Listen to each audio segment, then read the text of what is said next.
Si t'es un fan de Transformers Prime, explique-moi ces deux incohérences que je viens de trouver dans cet épisode. Ça se passe dans l'épisode 6 de la première saison de Prime, après que Megatron ait été considéré comme mort après la destruction du pont spatial. Donc du coup, c'est Starscream qui a pris le commandement des Decepticons, mais sauf que les Vehicons avaient perdu la motivation de se battre contre les Autobots. Donc du coup, Starscream, pour remotiver ses troupes, il décide de retrouver Skyquake qui était en stase sur Terre, avec bien sûr l'aide de Soundwave. Une fois Skyquake réveillé, c'est à ce moment-là que Optimus Prime décide d'intervenir pour essayer de mettre fin définitivement à ce conflit qui n'a plus aucun sens vu que Megatron n'était plus là. Et justement, après, Skyquake dit quelque chose de très intéressant. Optimus Prime, je ne t'ai plus revu depuis la bataille de Teknar.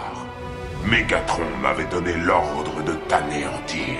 Ce dernier dit bien que Megatron lui avait ordonné de détruire Optimus Prime. Mais ce n'est pas logique vu que dans l'épisode 4, lorsque Starscream a voulu se débarrasser d'Optimus Prime, Megatron lui dira ceci. Que ce soit bien clair, nul autre que moi n'a le droit d'anéantir Optimus. Compris ?